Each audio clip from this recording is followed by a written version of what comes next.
In today's video, I'm going to teach you how to view history in Canva. Being able to see your version history is really helpful, especially if you're collaborating with others or experimenting with different designs. It lets you look back at previous versions, see who made changes, and even restore or copy an older version if you prefer it.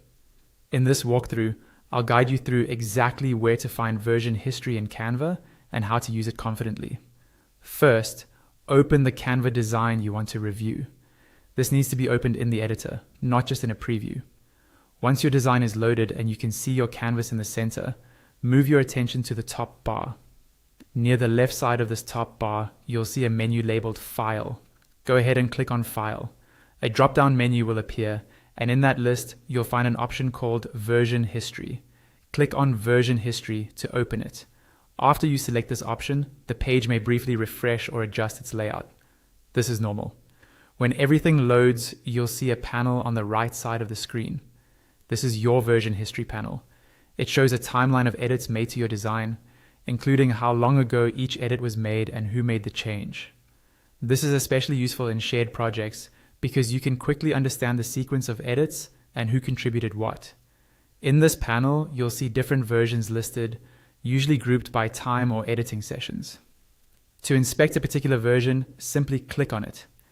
When you do, the main design in the center of your screen will refresh to reflect what that version looked like at the time. Canva often highlights the changes so you can easily see what was different in that specific version. If you find a version you prefer, you have two main options. In the top right corner, you'll see a button to restore that version. Clicking Restore will revert your current design back to that chosen state, effectively rolling back any newer edits. This is great if you or a collaborator went in a direction you no longer like.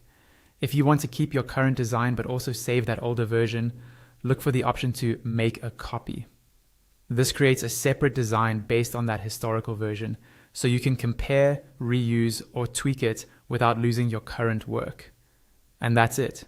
By using the File menu and the Version History panel, you can safely explore previous edits, recover older designs, and manage changes in Canva with confidence.